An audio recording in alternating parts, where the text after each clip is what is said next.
Olá, eu sou Ângelo, professor de Biologia, e estou aqui para mais uma aula de biotecnologia, tá? Então, na aula anterior eu falei sobre a utilização de enzimas de restrição em bactérias para a produção de clones de moléculas de DNA. Ou seja, uma vez que você tem uma molécula de DNA, um gene, que faz uma substância interessante, eu posso criar cópias daquele gene para que eu tenha mais substâncias interessantes. Até aí tudo bem. Para isso eu posso usar, por exemplo, bactérias. Mas tem uma outra molécula biológica que eu posso usar. Aliás, é uma molécula biológica por excelência, que é o vírus. Bom, o vírus também é útil para esse tipo de coisa e ele nos dá várias possibilidades. Por exemplo, o vírus é um parasita intracelular obrigatório. Portanto, ele precisa de uma outra célula para se reproduzir. Uma das coisas que o vírus faz para cumprir essa missão é injetar o seu material genético dentro da célula hospedeira. Agora, você imagina se dentro desse material genético que o vírus injeta na outra célula tiver um gene interessante para mim. Esse vírus, ele vai produzir cópias de vários fragmentos desse DNA interessante toda vez que ele se multiplicar dentro de uma célula. Portanto, o vírus também é útil para esse tipo de finalidade. Para explicar isso, eu coloquei um esqueminha aqui, no módulo 2, Biotecnologia 3. É a terceira aula de biotecnologia que a gente tem. Bom, aparece aqui um esquema que eu vou ampliar esse esquema para deixar ele mais visível. Melhorou. Então vamos lá.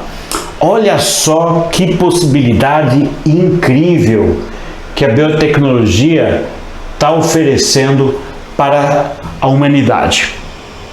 Aqui, pessoal, eu tenho o DNA de um vírus.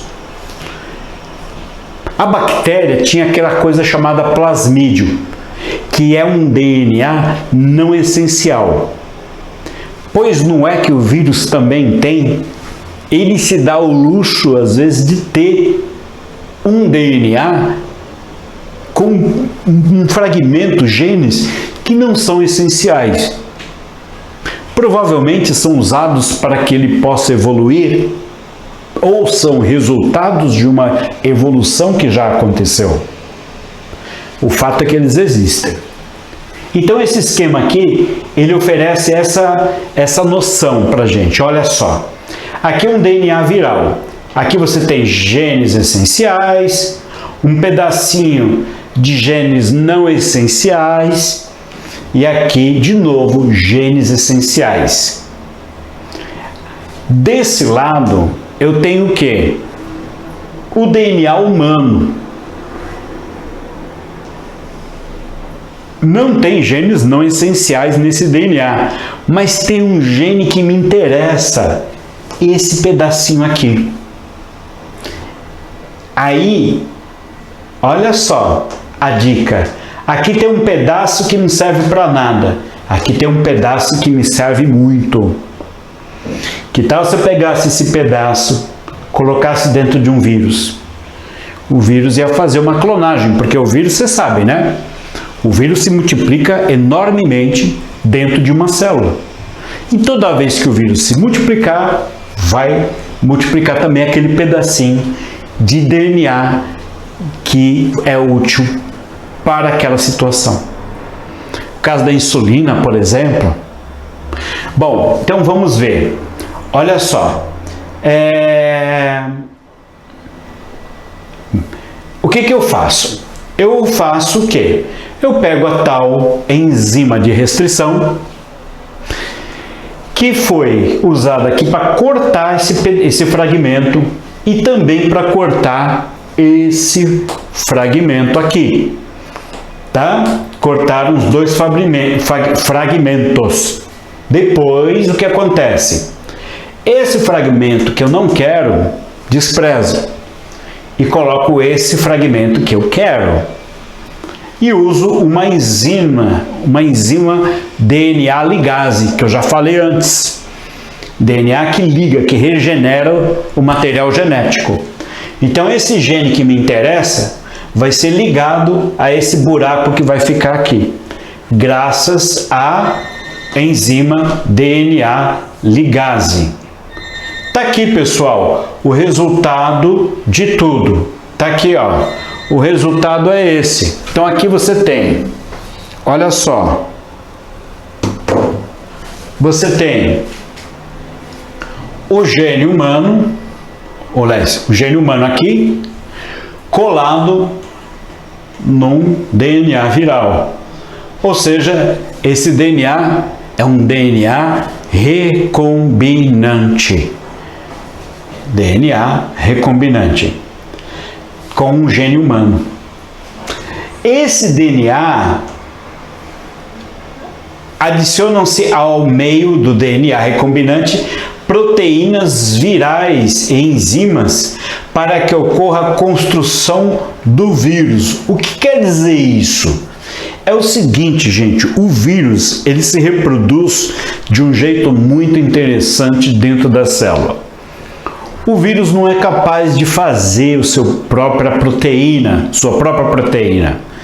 O vírus, ele não é uma célula.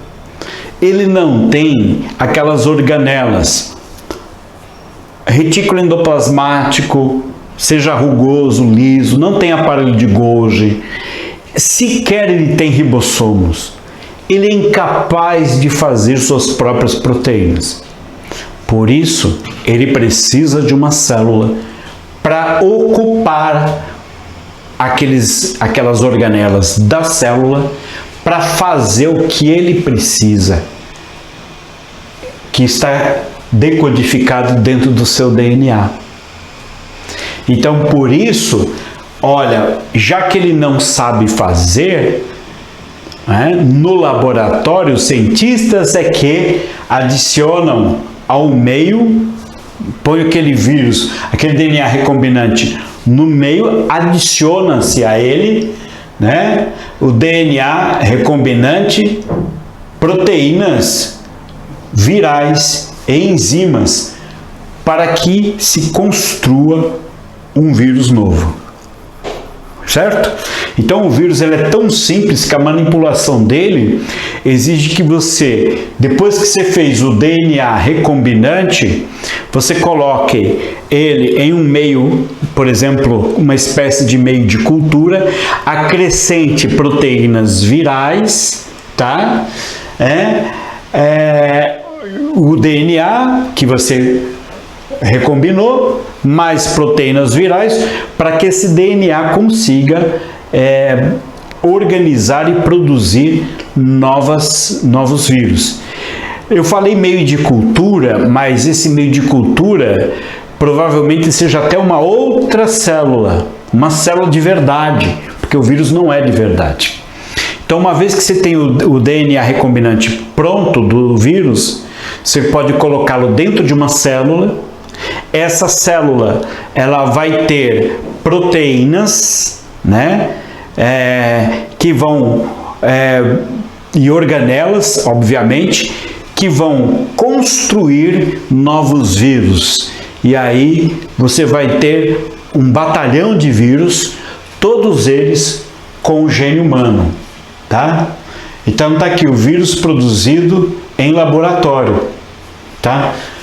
Porque o vírus, para ele se reproduzir, basta que o material genético dele seja colocado dentro de uma célula.